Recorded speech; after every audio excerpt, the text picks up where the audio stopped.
Hello everyone, ये मेरी पहली वीडियो है और आज मैं कॉन्ट्रैक्ट ऑफ सेल से स्टार्ट करना चाहूँगी। तो कॉन्ट्रैक्ट ऑफ सेल हम बात करने वाले हैं सेल ऑफ गुड्स एक्ट के अंदर। ठीक है, तो स्टार्ट करते हैं contract of sale. Okay, introduction. The sale of good acts 1930 governs कि कॉन्ट्रैक्ट होगा related to sale and purchase of goods से रिलेटेड होगा।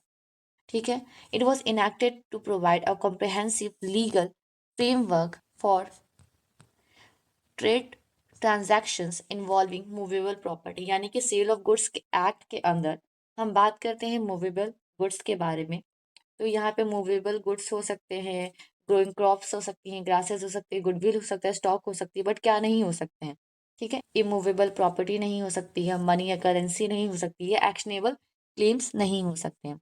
फिर हम बात करते हैं इस एक्ट को डिफाइन किया गया है कि ये राइट्स एंड ऑब्लिगेशंस को बता सके बोथ बायर एंड सेलर के बारे में। ठीक है, ये फेयरनेस को इंश्योर कराता है एंड ट्रांसपेरेंसी दिखाता है।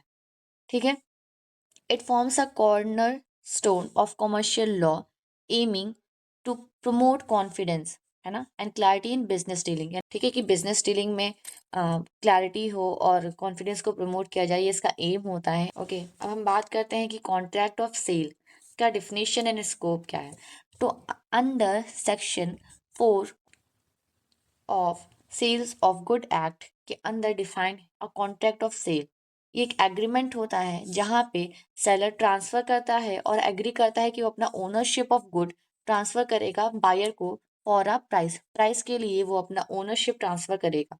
एंड ये एक्ट अप्लाई कहाँ होता है? हमने आपको बताया मूवेबल गुड्स पे अप्लाई होता है, गुडविल्स पे, स्टॉक्स पे, ग्रोइंग क्रॉप्स पे, ग्रासेस पे अप्लाइड होता है। एक्सक्लूडिंग, एक्सक्लूड करता है इमूवेबल प्रॉपर्टी को, एक्सक्लूड करता है एक्शनेबल क्लेम्स को, एंड मनी को ये एक्सक्लूड करता है, नॉट इन्वॉल्व करता है। ठीक है, गुड्स मीन्स कि कोई भी टाइप की जो मूवेबल प्रॉपर्टी है वो सब कुछ गुड्स के अंदर आएंगे, यानी कि गुड्स कहाँ डिफाइन है? सेक्शन 2 सब क्लॉज 7 में डिफाइन है। ट्रांजैक्शन इस एक्ट के द्वारा गवर्न किया जाता है, जो कि एब्सोल्यूट होता है एंड कंडीशनल होता है। ठीक है, जिसमें सेल्स भी आता है और एग्रीमेंट टू सेल्स भी आता है। अब हम बात करते हैं की features of contract of sales के बारे में। यहाँ पे बोला जा रहा है कि कॉन्ट्रैक्ट ऑफ सेल्स के लिए, सेल के लिए आपके पास दो पार्टीज होना जरूरी है, यानी कि एक बायर होगा और दूसरा सेलर होगा। सेलर क्या करता है कि वो अपना ओनरशिप ऑफ गुड को ट्रांसफर करता है बायर को फॉर एक्सचेंज ऑफ मनी के लिए। ठीक है, कंसिडरेशन मीन्स एक मॉनेटरी अमाउंट। कंसिडरेशन अगर हम कहीं भी बात करते हैं तो सेक्शन 2 और सब क्लॉज 10 के अंदर डिफाइन है। कंसिडरेशन मीन्स मॉनेटरी, यानी कुछ मनी से रिलेटेड होता है, बार्टर नहीं होता है। ठीक है, और गुड्स हमें सेक्शन 2 सब क्लॉज 7 में डिफाइंड है, यानी कि टेंजिबल होता है, मूवेबल होता है, मूव कर सकते हैं and we can touch it also. ठीक है, ओनरशिप जो ट्रांसफर की जाती है वो सेल का एक इंपॉर्टेंट पार्ट होती है and delivery is often the medium of transfer. अब हम बात करते हैं essentials of a valid sale of goods contract. हम कॉन्ट्रैक्ट तो करते हैं लेकिन उसका एसेंशियल्स क्या होते हैं? ठीक है, तो हम यहाँ पे पढ़ेंगे कौन कौन से नेसेसरी टर्म्स होते हैं। पहला होता है offer and acceptance. Offer and acceptance means क्या हो गया? The process begin with an offer from one party and it's acceptance by the other party. Section 5 में डिफाइंड है। इसमें बोलता है कि एक पार्टी ऑफर करता है, दूसरा पार्टी उसे एक्सेप्ट करता है, यानी कि ऑफर एंड एक्सेप्टेंस चलता है। दूसरा कंसिडरेशन, यानी कि जो मॉनेटरी अमाउंट होता है वो होना चाहिए। थर्ड बात करता है कि legal aspects. Legal aspects means कि पार्टी जो होती है कॉम्पिटेंट होनी चाहिए, यानी कि इंडियन कॉन्ट्रैक्ट 1872 के अंदर जो पार्टीज होती हैं वो कॉम्पिटेंट होने चाहिए एंड फ्री कंसेंट के थ्रू वो यहाँ पे इस कॉन्ट्रैक्ट में पार्टिसिपेट करेंगी। ओके, हमने भी आपको बता दिया फ्री कंसेंट होना चाहिए, यानी कि पार्टीज जो होती हैं वो फ्रीली एग्री करना चाहिए, फ्रॉड के थ्रू या उनको कुछ डराए धमका नहीं जाना चाहिए। They freely agree to came into this contract. ठीक है, और ओनरशिप का ट्रांसफर होना जरूरी है कि हम लोग सेल इसीलिए कर रहे हैं, हम कॉन्ट्रैक्ट में इसीलिए आ रहे हैं क्योंकि गुड्स का ट्रांसफर हो सके, ओनरशिप का ट्रांसफर हो सके। तो transfer of ownership is must.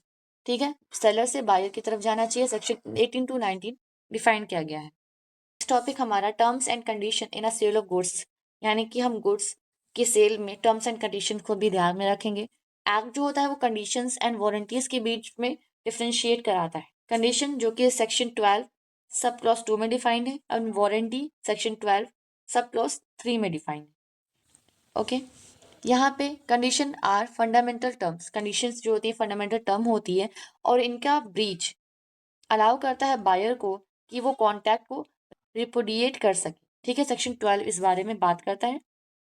And warranties are collateral terms होते हैं जिसका ब्रीच आपको केवल राइट देता है कि आप डैमेज को क्लेम कर सके। ठीक है, यानी कि कंडीशन एक फंडामेंटल टर्म है एंड वारंटीज एक कोलेट्रल टर्म है। The term implied condition and implied warranties क्या होता है? इम्प्लाइड कंडीशंस में टाइटल इंक्लूड होता है और जो गुड्स होते हैं वो डिस्क्रिप्शन के साथ मैच करने चाहिए। सेक्शन 16 बात करता है फिटनेस फॉर पर्पस के लिए।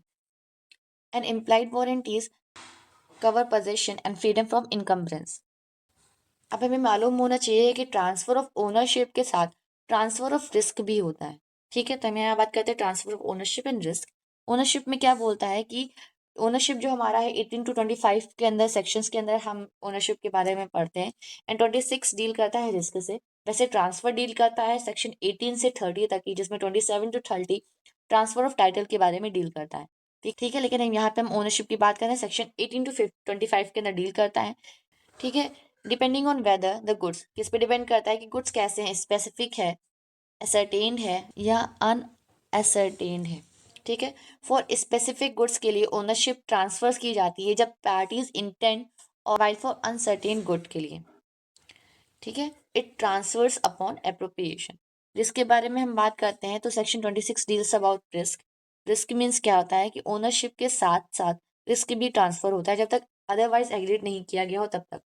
Principal, this principle means that once ownership is transfer, okay, इसका मतलब ये होता है कि ओनरशिप जब ट्रांसफर कर दी जाती है, एक बार ओनरशिप ट्रांसफर होगी तो बायर्स को ही रिस्क उठाना पड़ता है अगर even if the good remain with the seller. चलिए कुछ बायर एंड सेलर के राइट्स एंड ड्यूटीज के बारे में डिस्कस कर लेते हैं। स्टार्ट करते हैं सेलर के राइट्स क्या क्या है। जब तक उसे पेमेंट नहीं किया जाता है तब तक वो गुड को होल्ड करके रख सकता है। Section 47 deals with it. ठीक है, सेलर्स लेन्स के बारे में बात करता है, लेन के बारे में। एंड सेकंड इसका राइट यह है कि वो गुड को किसी भी टाइम पे इन ट्रांजिट में स्टॉप कर सकता है अगर बायर इंसॉल्वेंट हो जाता है। ठीक है, section 50 deals about this right. Buyers के क्या क्या राइट है? बायर का राइट होता है कि जब कभी भी वो गुड्स को परचेज करता है तो उसका पहला ही काम होता है कि वो इंस्पेक्ट करे, उसकी गुड की क्वालिटी चेक करे। भाई एक्सेप्ट करने से पहले आपको गुड्स की अच्छी खासी इंस्पेक्शन, जांच पड़ताल कर लेनी चाहिए। ठीक है, सेक्शन 41 डील्स विद इट, यानी कि buyers right of examining goods. Section 41 second right है कि right to delivery of goods as agreed. भाई जैसा कहा गया था वैसा ही उसको गुड्स डिलीवर हो रहा है या नहीं हो रहा है, ये भी बायर्स के राइट के अंदर आता है। क्योंकि अगर जैसा एग्रीड किया गया है वैसा गुड डिलीवर नहीं होता है तो buyer can complain about it also. Both parties have the duty to perform their obligation as stipulated in the contract. भाई कॉन्ट्रैक्ट में जैसा भी लिखा हुआ है उसकी ड्यूटी को परफॉर्म करने का राइट दोनों का होता है, बायर भी करेगा एज वेल एज सेलर भी करेगा। राइट्स के साथ साथ कुछ रेमेडीज भी प्रोवाइडेड है। ब्रीच ऑफ कॉन्ट्रैक्ट, अगर जो कॉन्ट्रैक्ट जो both parties have agreed upon it, अगर वो ब्रीच कर देते हैं, तोड़ देते हैं, तो क्या रेमेडीज मिल सकती हैं? तो रेमेडीज दोनों को मिल सकती हैं, बायर एंड सेलर को। सेलर की रेमेडी ये है कि राइट है सेलर के पास कि वो अपने गुड को रीसेल दोबारा से बेच सकता है अगर बायर पैसा देने में असफल हो जाता है तो। Section 54 deals with it. And seller का एक और राइट है कि वो डैमेजेस के लिए भी स्यू कर सकता है बायर को। Section 55 deals with it, the right to sue for damages. Buyers के पास क्या क्या रेमेडीज होती हैं? बायर रिजेक्ट कर सकता है डिफेक्टिव गुड्स को। Section 13 talks about it, means allowing the buyer to claim damages instead of cancelling the whole contract. Means section 31 बात करता है कि कब कंडीशन को हम वारंटी की तरह ट्रीट करेंगे।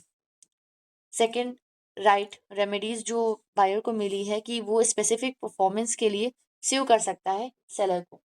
ठीक है, section 58 deals with the right to sue for specific performance.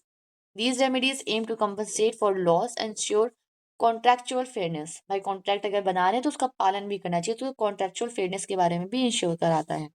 For exam purpose कुछ केस लॉज भी इंपॉर्टेंट है कि हम उसके बारे में जान लें। पहला केस रोलैंड का है, जिसमें सेलर्स के ऑब्लिगेशन को हाईलाइट किया गया था कि वो टाइटल ट्रांसफर को इंश्योर करे। सेकंड केस है हमारा टाइलर, बेली वर्सेस टाइलर, 1967 का केस है, जिसमें बोला गया था reinforce the condition that good must be correspond to the description. जैसा दिखाया गया है वैसा ही गुड्स होना चाहिए। Including the case law aids clarity and practical understanding of statutory provision. Okay, हमने सब कुछ डील कर लिया है। अब हम कंक्लूजन पे पहुंचते हैं कि सेल ऑफ गुड्स एक्ट जो है एक एसेंशियल है, जो कि रेगुलेट करता है, क्या रेगुलेट करता है, कमर्शियल ट्रांजैक्शन को रेगुलेट करता है, जिसमें गुड्स इन्वॉल्व होते हैं। Bye defining right, duties and remedies for both parties, ये इंश्योर कराता है जस्टिस को एंड प्रिडिक्टेबिलिटी को इन ट्रेड में। ठीक है, ये प्रोटेक्ट करता है अगेंस्ट फ्रॉड डिस्पाइट के trust, fostering trust and efficiency in commerce. Thank you for watching.